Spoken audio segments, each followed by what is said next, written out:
La reacción en cadena de la polimerasa con transcriptasa inversa o RT-PCR es una variante de PCR, una técnica de laboratorio comúnmente usada en biología molecular para generar una gran cantidad de copias de ADN en un proceso llamado amplificación. Combinando la transcripción inversa con la PCR se pueden identificar genomas de ARN viral, ARNs mensajeros, tipificar genotipos o inclusive ser utilizada para obtener la secuencia de nucleótidos del fragmento en cuestión. El fundamento de la técnica es que en la PCR inversa, una hebra de ARN es retrotranscripta en ADN complementario usando una enzima llamada transcriptasa inversa, como es el caso de la enzima de Thermus thermophilus, aunque ya existe una gran variedad de enzimas fabricadas por ingeniería genética, pero se elegirá la que mejor se adapte a la complejidad de la transcripción del ARN y finalmente el resultado se amplificará en una PCR estándar. Cabe mencionar que una de las características más importantes que difiere de una PCR estándar es que en el proceso de PCR inversa, el ADN complementario generado ya no lleva los intrones que sí tendría en el ADN original. De este modo, al expresar el ADN complementario producto de la PCR inversa, se generará un ARN mensajero formado exclusivamente por exones. Esto ha permitido darle a esta técnica uno de sus usos más importantes, como el de insertar genes eucariotas en organismos procariotas. En la PCR inversa se utilizan la enzima transcriptasa inversa y una muestra de ARN, además de los reactivos de PCR estándar, como son los cofactores para el funcionamiento de la enzima, generalmente utilizado el magnesio, los oligonucleótidos, también conocidos como primers, los cuales flanquean la región que se desea amplificar, los deoxinucleótidos o DNTPs, que utilizará la enzima para la formación de la nueva cadena de ADN, así como una solución amortiguadora, la cual mantendrá el pH y todas las condiciones apropiadas para llevar a cabo la reacción. La mezcla de reacción se calienta a 37 grados centígrados, lo que permite la producción de una copia de ADN complementario a partir de la muestra de ARN mediante transcriptasa inversa. Este ADN complementario luego se une a uno de los cebadores que conducen a la síntesis de la primera cadena. La PCR estándar se sigue a partir de este punto y finalmente se produce el ADN de doble cadena. Y bueno, como ejemplo de lo que es esta técnica, se utilizará como ejemplo el paper donde los autores querían detectar virus patógenos, fitopatógenos de plantas leñosas y bueno, pues ellos lo que hicieron fue detectarlo mediante lo que fue PCR inversa. Entonces en esta imagen pues se pueden ver los diferentes primers que se utilizaron para lo que fue la PCR inversa. Bueno, posterior a eso, pues también se hizo lo que fue extracción de RNA y esta extracción pues se hizo obviamente de las plantas que se encontraban infectadas y bueno, se tomó tejido de estas mismas o bien las hojas o la parte leñosa. Entonces, bueno, en este primer gel lo único que ellos hicieron fue correr el RNA que se obtuvo después de la extracción. Y bueno, podemos ver pues que en el primer carril se pone lo que es el marcador de peso molecular. El 1, el 4 y el 5 era RNA de manzanas, el 2 y el 3 de peras, el 6 era de cherries y 7, 8 y 9 de uvas. En lo que es la figura 2 ya podemos ver lo que es el gel de electroforesis después de la PCR inversa, en donde pues igualmente en el primer carril encontramos lo que es el marcador de peso molecular. En los carriles del 1 al 3 se detectó un tipo de virus de manzana. De los carriles del 4 al 6 podemos ver que el bandeo es de un peso molecular más chico. Y bueno, este bandeo también corresponde a otro tipo de virus que se llama virus de la picadura del tallo, igual del manzano. Y por último, de los carriles del 7 al 9, podemos ver que se encuentra otro bandeo como un doble bandeo, en donde este bandeo corresponde a un virus que genera anillos necróticos.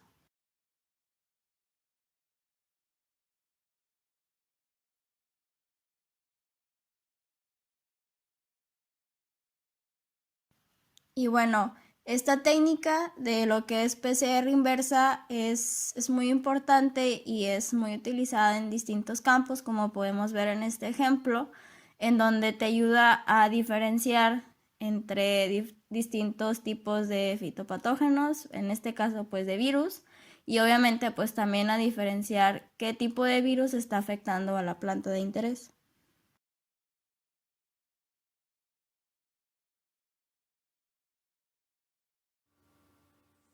La reacción en cadena de la polimerasa multiplex se refiere al uso de la PCR para amplificar varias secuencias de ADN diferentes simultáneamente, es decir, como si se realizaran muchas reacciones de PCR por separado, pero en una sola reacción. Este proceso amplifica el ADN en muestras usando múltiples primers y una ADN polimerasa mediada por temperatura en un termociclador. Para el diseño de los oligos se debe tener en cuenta que todos puedan funcionar a la misma temperatura durante la PCR. Este conjunto de primers producen amplicones de diferentes tamaños que son específicos para diferentes secuencias de ADN. Al apuntar a múltiples secuencias a la vez, se puede obtener información adicional de una sola ejecución de la prueba, que de lo contrario requeriría varias veces los reactivos y más tiempo para realizarla. Sin embargo, es importante que los tamaños de los amplicones deben ser lo suficientemente diferentes como para formar bandas distintas cuando se visualicen por medio de electroforesis en gel. Aún así, si los tamaños de los amplicones se superponen, estos se pueden diferenciar y visualizarse usando primers que se han teñido con colorantes fluorescentes de diferentes colores.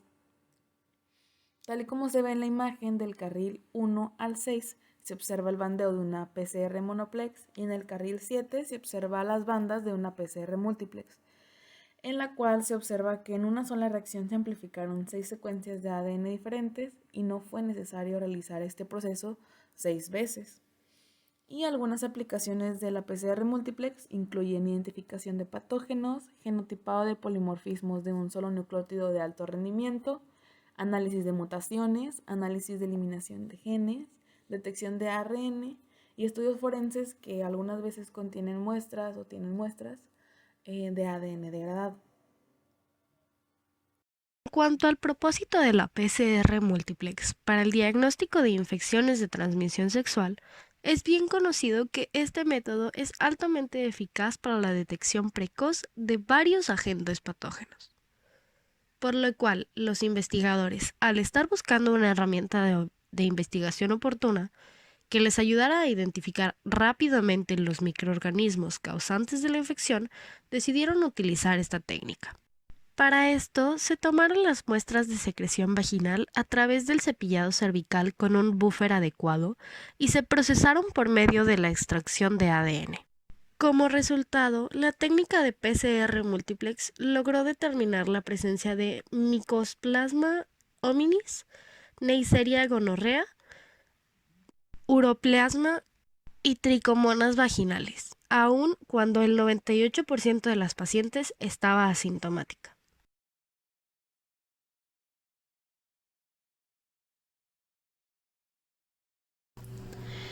MLPA es una técnica molecular que permite que en una misma reacción se puedan detectar copias anormales de hasta 50 secuencias genómicas diferentes de ARN o de ADN.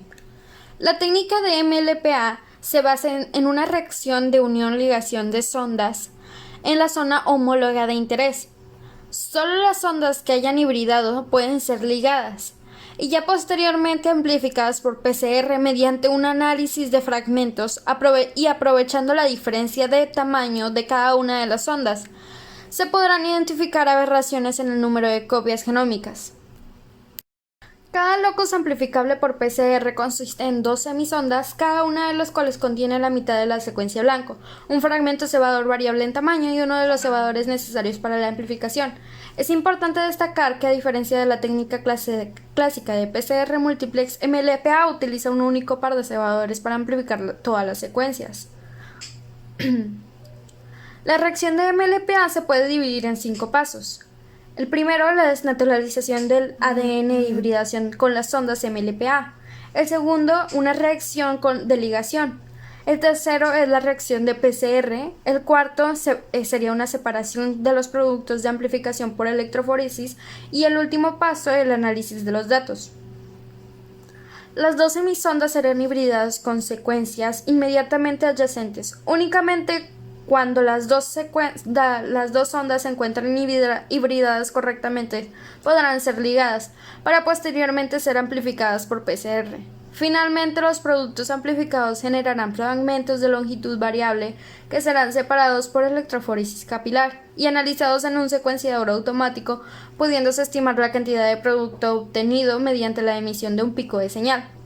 Las semisondas que no fueron ligadas no podrán ser amplificadas exponencialmente y por consiguiente no generarán una señal.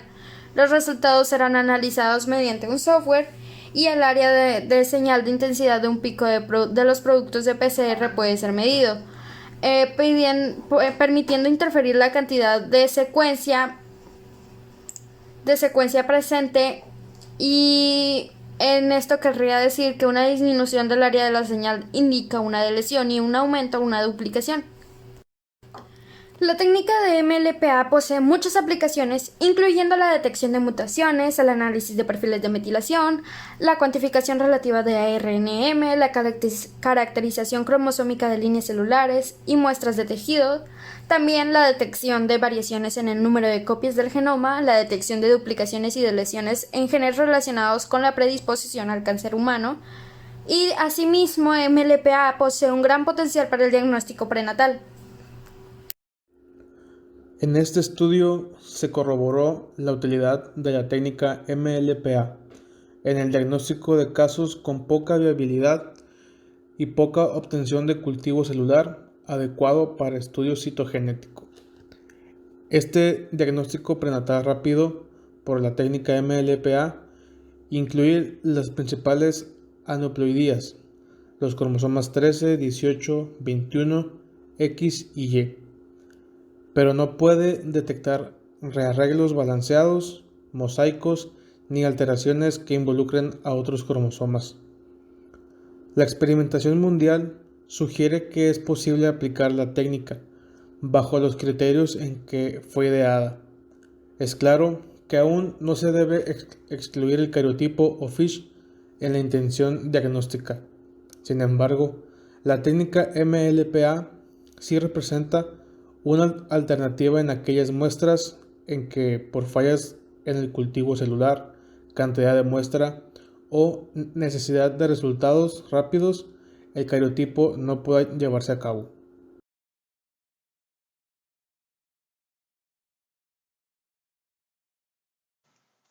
Como introducción tenemos que los SSR o STR, también llamados microsatélites, son secuencias de 2 o 6 pares de bases que se repiten a lo largo del genoma en un número elevado de veces y pueden ser polimórficas.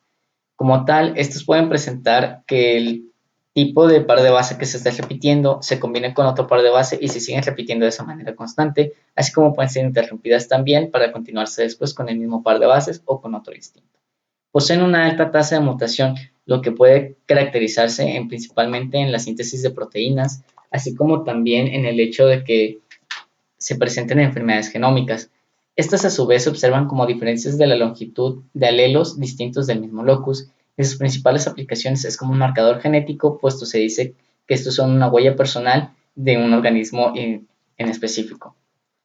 Estas se han utilizado desde el desarrollo de la PCR, pues sus regiones flaqueantes están más conservadas y principalmente su uso al principio de su desarrollo fue el hecho de para la producción de genotecas.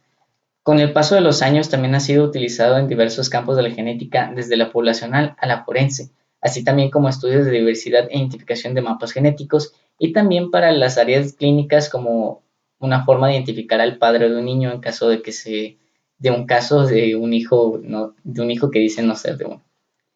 Estos a su vez, para su detección se utiliza la técnica de la PCR, utilizando cebadores complementarios a las regiones flaqueantes, puesto para su visualización también se pueden utilizar lo que serían la gel de agarosa, puesto se podrían observar la diferencia de tamaños en los amplicones.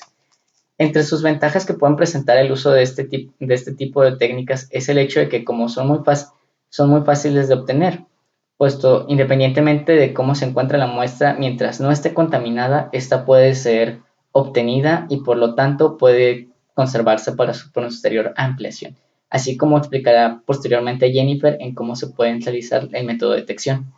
En el desarrollo de este procedimiento se utiliza una serie de 3 pasos. En el paso 1 ocurre la identificación del loci SSR. La identificación de secuencias con motivos SSR se puede realizar a partir de genotecas, como se ha explicado en la introducción. Sin embargo, debido al incremento de colecciones de secuencias disponibles en muchas especies, la identificación de estas repeticiones a partir de bases de datos mediante ciertos programas y aplicaciones informáticas está cobrando especial importancia. Estas herramientas pueden detectar distintos tipos de microsatélites. Las SSR pueden encontrarse tanto en secuencias codificantes como no codificantes, pero el tipo de unidades repetidas y el número de repeticiones puede variar. Por ejemplo, la selección en contra de mutaciones de cambio de fase de lectura en regiones codificantes hace que los microsatélites más frecuentes en estas zonas sean repeticiones de trinucleótidos. Las expansiones de trinucleótidos representan un tipo especial de mutación en regiones microsatélites relacionados con enfermedades humanas. En el siguiente paso se hace el diseño de cebadores. A pesar de que los microsatélites poseen altas tasas de mutación, las regiones flanqueantes están más conservadas y por ello se usan para la amplificación del locus correspondiente en los distintos individuos de la especie. La transferencia de cebadores entre especies solo es posible cuando se trabaja con taxones cercanos, pertenecientes al mismo género o a géneros separados recientemente. La transferencia de cebadores entre especies no cercanas puede resultar en la aparición de alelos nulos debido a las sustituciones, deleciones o inserciones en las secuencias que corresponde a los sitios de unión de los cebadores específicos. Esto puede implicar la asignación errónea de individuos heterocigóticos como homocigóticos y puede suponer a la larga la acumulación de grandes errores en los análisis de datos si los alelos nulos son abundantes. Una vez detectado el SSR en la secuencia, el siguiente paso es el diseño de cebadores para amplificar la región que lo contiene. Por último, tras la amplificación del fragmento que contiene el SSR, hay que proceder a la separación y visualización de estos fragmentos. En las metodologías de visualización se puede realizar una electroforesis en gel de agarosa o una electroforesis en geles de poliacrilamida. Ahora, en cuanto a su visualización, se utilizan los términos dominancia-codominancia. Aunque en la mayoría de los casos los marcadores SSR se analizan como codominantes y los diferentes alelos se distinguen por su tamaño, en algunos se interpretan como dominantes. Esto ocurre cuando los cebadores no amplifican en algún genotipo, dando lugar a un alelo nulo, debido a que la secuencia de unión al cebador no se ha conservado en estos genotipos. Normalmente se trata de estudios en los que se han empleado marcadores diseñados para otras especies o subespecies. El segundo tipo de interpretación son los alelos de tamaños similares o homoplasia. En algunos casos, y dependiendo del sistema de separación de fragmentos empleado o detección, alelos de tamaños similares no resuelven bien interpretándose como un único anhelo. Esto ocurre normalmente cuando se emplean geles de agarosa. En estos casos, técnicas de mayor resolución como electroforesis capilar o HRM serían más adecuados. La siguiente forma de interpretar es el SSR multiloci. Debido a procesos de duplicación en el genoma, en algunas ocasiones los cebadores presentan secuencias complementarias a varias regiones, de forma que se visualizan varios loci amplificados, que a su vez pueden presentar varios alelos debido a su diferente evolución. Esto dificulta la interpretación de resultados. Por último, también se encuentran los artefactos. En muchos casos la interpretación de resultados también se ve dificultada por la aparición de artefactos y bandas extrageneradas en el proceso de amplificación o durante la electroforesis. El efecto sonrisa en los geles normalmente se debe a diferencias en la concentración del tampón que sustituye el gel y el de los electrodos, o a diferencias de temperatura entre los extremos y la región central del gel mientras corren las muestras. La visualización de los llamados espejos, bandas extra, puede tener varias causas. La primera es el deslizamiento de la cadena sintetizada en la amplificación que conduce a la obtención de productos de PCR de diferente tamaño. pero también puede deberse a la estructura secundaria de DNA, que retarda la migración en el gel, o el alineamiento incorrecto de las secuencias con motivos repetidos durante la renaturalización de la doble cadena durante la amplificación.